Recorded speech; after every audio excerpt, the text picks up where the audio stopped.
So in the past year, almost to the day, I've been working nonstop on building a house. It's definitely a huge project for myself in terms of like the magnitude, the depth and aspiration, and just how intense this project really is. It definitely eclipses any sort of like, car project I've done in the past. And it's also finally at a point to where I can start sharing some of the details with you guys, which I plan on doing in the next video. But before I do that, I want to sort of lay the groundwork or the framework and foundation of said house in terms of what has inspired me to do this build. And that harkens back to what is my overall favorite house ever made, which is called the Eichlers. It's a number of houses, there's a bunch of different models, but they're known as Eichler homes. So really quick, let's go ahead and dive right in. Eichler homes, they're built by a developer known as Joseph Eichler. So one of the interesting things about these houses is typically when you have an architecturally significant house, you reference the house by the architect's name, not the developer's name.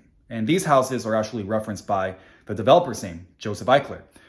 They're just eponymously known as Eichler homes. So going back to the facts really quick, Joseph Eichler, back in the 1950s, the mid-century, the 50s and 60s, he built these homes throughout the San Francisco Bay Area and also some homes in LA. So there's 9 neighborhoods in San Francisco Bay Area that he built these homes in, and about 3 neighborhoods that I think he built them in LA or SoCal.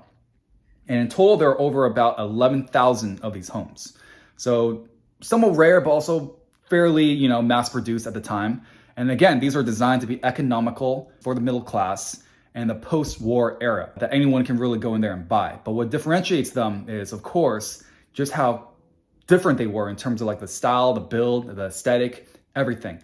All the typical homes back then were very boxy, sort of like, mid-century ranch style homes with like small windows. And again, what separates them really is they were ultra modern, even for their time period, even for today, to be honest. They're very, very modern homes, very minimal in terms of ornamentation. You hear this pretty often, the indoor, outdoor sort of living.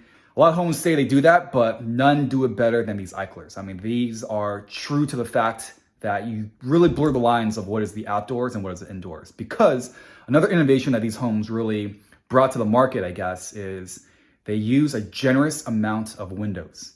Floor ceiling windows are everywhere. And some of the later models actually incorporate what is called an atrium, a courtyard space right in the middle of the house. So you're taking away the valuable floor space that could be given back to livable condition square footage. You're just making that an open atrium / courtyard. It's another yard right in the middle of your house. And everywhere you walk through the house, you can see through this atrium to the other side. So you have like full visibility in addition to much more light. So think of it as like a giant skylight punched right into the middle of your house. So being that Joseph Eichler was a developer himself and not an architect, although he had a great eye for this type of stuff because he had the vision to put this into market. But anyway, the way he was able to get these homes designed and built, so to speak, is he partnered with a number of different well-known architectural firms back in the day. So these included Anshin and Allen, Frederick Emmons, A. Quincy Jones, Claude Oakland, and a lot of these architects that I just named are disciples of Frank Lloyd Wright. But these guys are all really good architects. And because he used these different firms, Eichler was able to build a number of different models. So I mentioned this in the beginning, but these Eichler homes range in a number of different sizes, a number of different layouts, and a number of different just model types that you can buy that's considered an Eichler home. Some of them have completely flat roofs. Some of them have sloping roofs. Some of them have like more of a butterfly sort of roof. Some of them do not have atriums. Only the later models had atrium spaces. And some of them, which is also my personal favorites, have a double gable. I think these are the most iconic when you hear about Eichler homes. So this specific model was designed in collaboration with Frederick Emmons and A. Quincy Jones back in 1962. And it's just a really special house in my opinion because the silhouette, the profile, the balance of all the features that it has is just a total package. And this is the specific model that I am basing my own house that I'm building currently off of. So just to recap some of the innovative features that these Eichler homes have. Number one, they have open floor plans. And they also have a post and beam construction, which is very unique and also enables them to have these wide open window panes and these huge, expansive floor to ceiling windows. And construction wise, these houses were built slab on grade. So what that means is you have a flat lot, you put a concrete slab down, and then you build a house on top of that flat slab. Now, actually inside of these slabs, what Eichler did is he actually embedded radiant heating. So what that is he has pipes that basically snake through the slab, which connects to a boiler, and water goes through those pipes and that boiler system. So every time you heat up the water, it heats up the floor, and that heats up your house through radiant heating. And just to round this out, two other unique features that these Eichler homes possessed is tongue and groove ceilings. They actually use tongue and groove decking as the roof material, which is really thick. I think it's like something like 2 inches or 4 inches thick or something like that. It's pretty crazy. But it's essentially decking material that comprise of the ceiling and also parts of the roof. And then they also have mahogany panels on a lot of the walls inside the houses. So I get that these houses probably are not for everyone. They're a very, I guess, unique style, even for the time. Again, ultra modern. Maybe not everyone wants big windows for some reason, even though that's like the coolest thing ever. Maybe people don't like seeing the sun or seeing nature just through these big windows. I don't know. Whatever the case may be, may not be for everyone. But for me, I saw these houses 12 years ago and something just immediately registered in my brain. And then I still remember this, the first time I actually walked through an open house of an Eichler house. It was just like a flat roof model. It wasn't anything fancy. It did have an atrium. But when I walked through that house, I was like, oh my God, I had a revelation. I was like, this broke houses for me. I could not at that point live in any other type of house. It had to be something of this style. It had to have this type of expression because it was just so inspirational, I think, to live in a house like that. So that really put me down a crazy track to try and get myself one of these houses. But I'll explain that in a different video. Don't want to derail the subject. But anyway, those are the highlights of Eichler homes and some of the background of how Eichler, built these houses. But now let's talk about some of the lowlights, some of the catches, some of the pitfalls, because these houses are not perfect. Okay, and the first catch is the fact that these houses are built in the mid-century. They're old. You can't get away from Father Time. Some of them are nearing 70 years old at this point, and you just can't escape the fact that it's gone through such a long period of time. Also, build codes and technology has evolved so much for houses in the past, 7 decades or whatever, that these just feel old when you walk into them. There's no escaping the fact. Even if you have a very well-preserved or well-kept house, you can still tell remnants of like, okay, this is a pretty old house. Now, I've seen that myself in a lot of these open houses I've been to. You just notice it. Like, there's a lot of like joints in the walls and a lot of like gaps in the ceilings and the insulation is really small, etc. I'll get into that in a little bit more detail. But yes, these are going to be old houses. They're going to feel old when you walk into them. You can't get away from that fact. And I just touched on this briefly a second ago, but I really want to home in on the fact that the second gotcha for these houses is they lack a lot of insulation. They basically don't have insulation. The walls are very thin. They're basically just, like I think plywood or whatever they use, and then just siding, and then that's it. You're back into the elements. They did not have drywall. They did not have blown-in insulation. They didn't have anything like that. The roof, again, going back to the tongue and groove decking, that is essentially your roof. That is the insulation in your roof. It's this thick wood decking, and then some spray foam on top, I think is what most people do now for the roofs for these houses, or maybe you have shingles on like gables or whatever. And then that's it. You don't really have anything else in between the decking, the foam, and then like, the sky. And another major factor to the insulation is the fact that these houses have so much copious amounts of windows, which is a great thing, but also a detriment to insulation and R values because these are all single pane glass. I mean, you didn't have like argon-filled multi-pane windows systems or technologies back in the day. These are all just like I don't even think they were tempered. Like if you were to like break one of these windows, I'm sure it'll just like go into shards and possibly cut your neck or something like that. So gotta be careful with that too.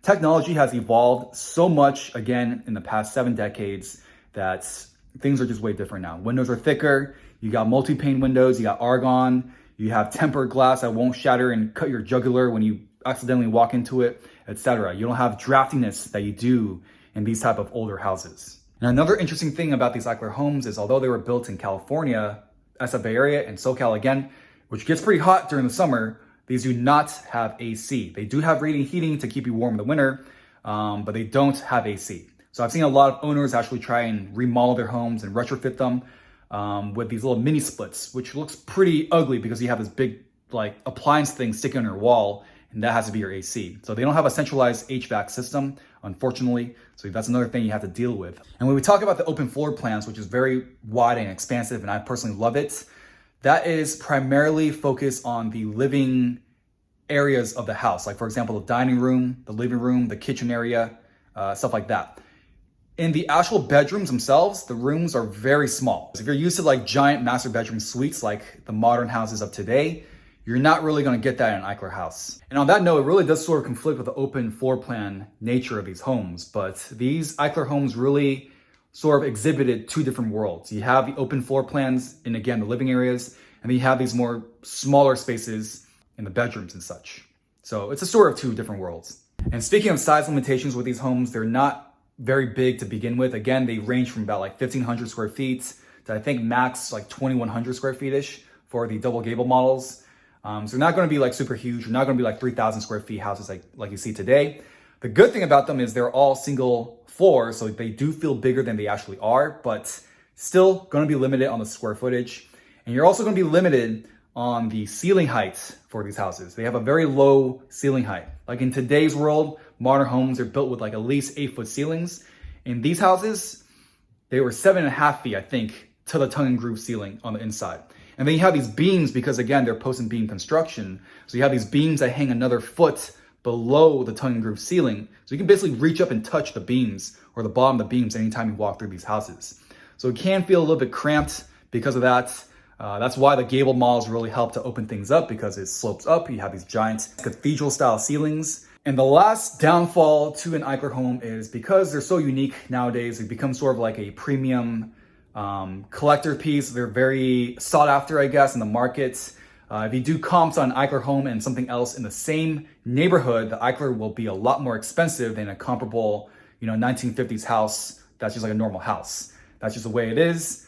So the market's very expensive for these houses, and because they're also so limited, you won't see them come up that often. And also because there are so many different models, if you have a very specific inclination towards one model in one sort of neighborhood, like for example, maybe you want to live in Castro Valley or whatever, and you want this one specific type of model, good luck. You're gonna have to wait for like forever for that thing to come up, and you gotta be ready to pay as well to get that house, because it doesn't come up often and there's not that many to choose from, and there's too many people trying to get one of these too as well. I mean, for example, here are some of the prices that you can see in today's market for an Eichler home. And trust me, I tried for years to try and get myself into an Eichler home. I even put numerous bids out, which I got outbid on, etc. And I just couldn't find a house I really, really liked. Even though I liked the general idea of an Eichler, I couldn't find a specific house that was in the condition and neighborhood and price point that I really wanted.